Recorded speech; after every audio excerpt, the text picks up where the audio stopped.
Bismillahirrahmanirrahim. Alhamdulillahirabbil alamin. Allahumma sholli ala sayyidina Muhammad wa ala ali sayyidina Muhammad.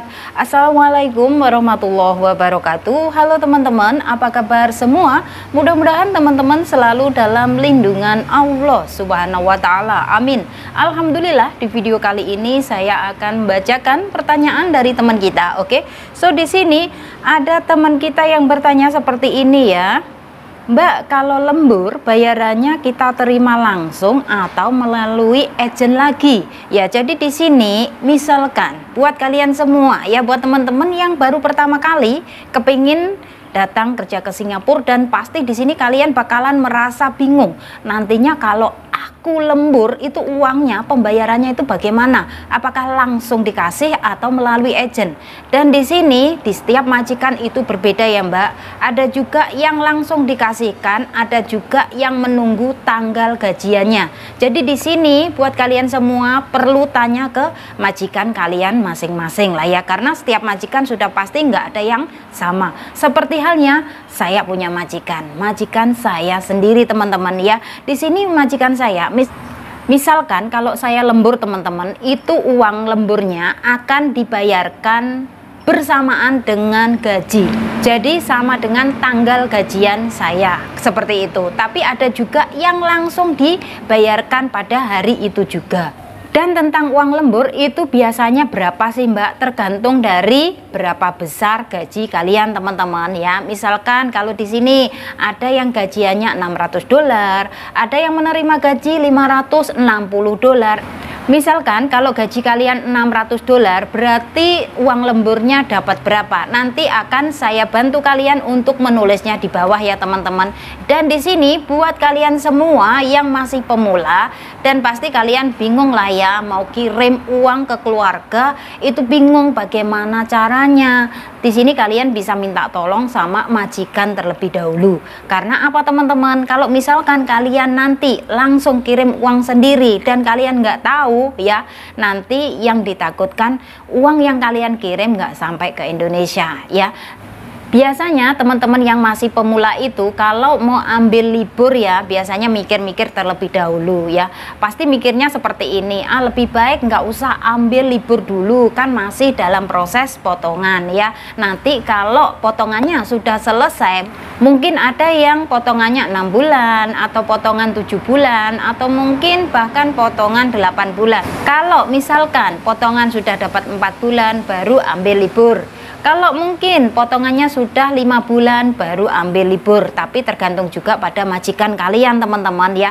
Kadang ada majikan yang benar-benar menginginkan kalian untuk pergi libur ya. Itu semuanya tergantung pada majikan masing-masing lah ya. Karena di sini nggak ada yang sama. Kadang majikan nggak membutuhkan kita di hari itu kayak gitu. Jadi kita terpaksa harus keluar, harus pergi libur kayak gitu ya. Tapi biasanya kalau yang punya kamar sendiri mah enak, bisa tiduran ataupun bisa istirahat di rumah saja. Jadi nggak menghabiskan banyak uang ya. Apalagi kalau masih proses potongan gaji, itu pasti saya yakin di situ kalian masih hitung-hitungan ya. Nanti misalkan lagi bulan depan udah ngumpul sekian nih, aku kepengen kirim uang untuk anakku yang ada di Indonesia, atau mungkin kepengen ngirim uang untuk ibu yang ada di Indonesia. Kan pikiran orang nggak ada yang sama ya teman-teman. Jadi di sini buat kalian semua, kalau misalkan kalian menemukan masalah apapun ya, kalian tinggal ngomong aja langsung sama majikan kalian ya. Jangan sampai kalian pendam, kalian diam, terus nanti tiba-tiba semuanya akan menjadi sebuah masalah ya. Apapun yang ada di dalam rumah majikan, entah soal pekerjaan atau soal apapun lah ya teman-teman. Karena biasanya kalau masih pemula itu banyak sekali masalah yang akan bermunculan. Karena di situ kalian baru pertama kali datang bekerja ke Singapura, dan di situ kalian harus sabar dalam proses adaptasi dengan keluarga majikan dan juga dengan pekerjaan yang ada di dalam rumah majikan. Jadi di sini kalian harus benar-benar ekstra sabar teman-teman ya, karena masih pemula, masih awal ya, masih harus banyak belajar lagi. Dan semua itu nggak ada yang instan teman-teman, semuanya butuh waktu, butuh proses, dan pastinya juga butuh perjuangan ya. Tetap semangat dengan tujuan awal kalian bahwasanya kalian kerja ke luar negeri sudah pasti kepengen yang namanya merubah nasib ya. Kerja ke luar negeri sudah pasti yang namanya kepengen yang namanya nanti ya, ibaratnya entah kalian mau bikin rumah, entah kalian kepengen cari modal, entah kalian angan-angannya kepengen yang namanya bisa melunasi hutang dan lain sebagainya ya. Namanya orang kerja ke luar negeri pasti karena masalah ekonomi ya teman-teman. Jadi di sini tetap semangat aja, dan nggak lupa juga ya buat kalian semuanya, nantinya setelah kalian mau berangkat ke Singapura itu teman-teman ya, jangan lupa bawa uang rupiah untuk jaga-jaga saja selama kalian masih dalam proses potongan gaji ya. Nanti uang rupiah itu bisa kalian tukarkan ke dalam bentuk dolar Singapura ya. Itu nanti misalkan kalau nantinya majikan kalian itu nggak ngasih sabun, nggak ngasih sampo ya, kalian bisa beli pakai uang kalian sendiri ya. Itu adalah pengalaman dari diri saya pribadi waktu saya pertama kali datang kerja di Singapura teman-teman ya. Waktu itu saya bawa uang 600.000 ya. Setelah sampai di Singapura saya tukarkan ke dalam dolar, dan alhamdulillah saya punya uang dolar. Itu hanya untuk jaga-jaga saja. Tapi alhamdulillah waktu itu saya dipertemukan dengan majikan yang baik ya. Tentang sabun, sampo, semua kebutuhan saya itu dicukupi ataupun dikasih oleh majikan. Tapi di sini kan yang namanya kita mengadu nasib, nasib gak ada yang tahu, dan kita semua pasti berharap yang baik-baik. Untuk itu dekatkan diri selalu sama Allah ya teman-teman, agar dipermudahkan segala urusan kita, agar kita itu dipertemukan dengan orang yang baik, dipertemukan dengan keluarga majikan yang baik, agar di situ kita merasa betah nyaman bekerja di rumah majikan, agar enggak pindah-pindah majikan ya. Karena apa teman-teman, kalau misalkan kalian terlalu sering pindah majikan ya, di situ kalian bakalan menerima banyak potongan dari pihak agen ya. Terus mau sampai kapan kalian bisa terima gaji penuh kalau kalian terlalu sering pindah-pindah majikan ya? Kalau bisa sekali masuk di rumah majikan, di situ kalian ibaratnya harus sabar dalam proses belajar, sabar dalam proses adaptasi dengan keluarga majikan, karena tidak ada yang mudah teman-teman. Kerja di luar negeri ini benar-benar tidak mudah ya. Kita di sini harus benar-benar ekstra sabar, kita harus kuat mental, kita benar-benar di sini harus bisa yang namanya menghadapi sifat majikan itu bermacam-macam teman-teman ya. Ada yang suka marah-marah, suka bentak-bentak, suka komplain, nanti ada juga yang pelit dan lain sebagainya ya. Di situ kalian harus siap segala-galanya.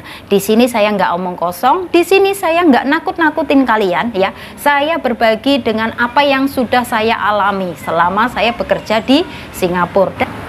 Dan ini semua bukan omong kosong ya. Jadi di sini buat kalian semua nantinya setelah sampai di Singapura, agar kalian itu tidak kaget ya, bahwasanya benar juga yang diomongkan Mbak Asih ya, bahwasanya di sini tuh sama teman-teman, majikan itu juga manusia, kita juga manusia. Yang namanya manusia sifatnya sudah pasti beraneka macam ya. Untuk itu buat kalian semua ya, kalau kepengen kalian mendapatkan majikan yang baik, kalau kepengen kalian mendapatkan pekerjaan yang ringan, mendapatkan tempat yang nyaman ya, di situ kalian mulai detik ini, mulai saat ini kalian harus benar-benar mendekatkan diri selalu sama Allah. Kalau bisa jalankan sholat malam ya, insya Allah siapa tahu nanti dibukakan pintu rezeki oleh Allah, siapa tahu nanti kalian dipertemukan dengan keluarga majikan yang baik. Karena apa teman-teman, setelah sampai di luar negeri, kita di sini tuh sendirian. Kita di sini jauh dari keluarga, jauh dari anak, jauh dari suami, jauh dari orang tua, jauh dari siapa-siapa. Dan kita di sini sendiri. Kita di sini berjuang sendiri. Keluarga kita nggak tahu kalau misalkan kita di sini itu sedang menangis. Keluarga kita nggak tahu kalau di sini kita itu sedang benar-benar capek banget kerja dari pagi sampai malam, pagi sampai malam, terus masih dikomplain katanya begini salah, begitu salah, begini salah, begitu salah. Semua itu keluarga kita nggak ada yang tahu teman-teman ya. Tapi di sini kalau kalian benar-benar ingat dengan tujuan awal, Kalau di sini kalian benar-benar niatnya sudah bulat, kalian kepengen menjadi orang yang sukses ya, saya yakin kalian bisa menerjangnya ya. Semua orang pasti bisa. Kalau saya bisa, insya Allah kalian juga bisa teman-teman ya. Semuanya berproses, nggak ada yang gampang, nggak ada yang mudah, nggak ada yang instan ya. Pokoknya harus benar-benar sabar, sabar, sabar, dan sabar. Dan kalian bisa cek di video-video saya sebelumnya, semoga saja bermanfaat dan bisa memotivasi buat teman-teman semuanya. Misalkan kalian ada pertanyaan ya, silahkan tinggalkan komen kalian di bawah ya. Insya Allah nanti akan saya jelaskan lewat video ya. Nggak lupa juga di sini saya selalu memberikan support, memberikan doa serta dukungan buat kalian semua. Semoga diberikan kemudahan, kelancaran, semoga dipertemukan dengan keluarga majikan yang baik. Semoga kalian semua merasa betah nyaman, bisa finish kontrak sampai 2 tahun, pulang ke Indonesia membawa hasil yang memuaskan, sudah pasti bisa berkumpul lagi dengan keluarga kalian. Oke teman-teman, dan saya akhiri sampai di sini. Akhir kata, wassalamualaikum warahmatullahi wabarakatuh. See you on my next video. Bye bye.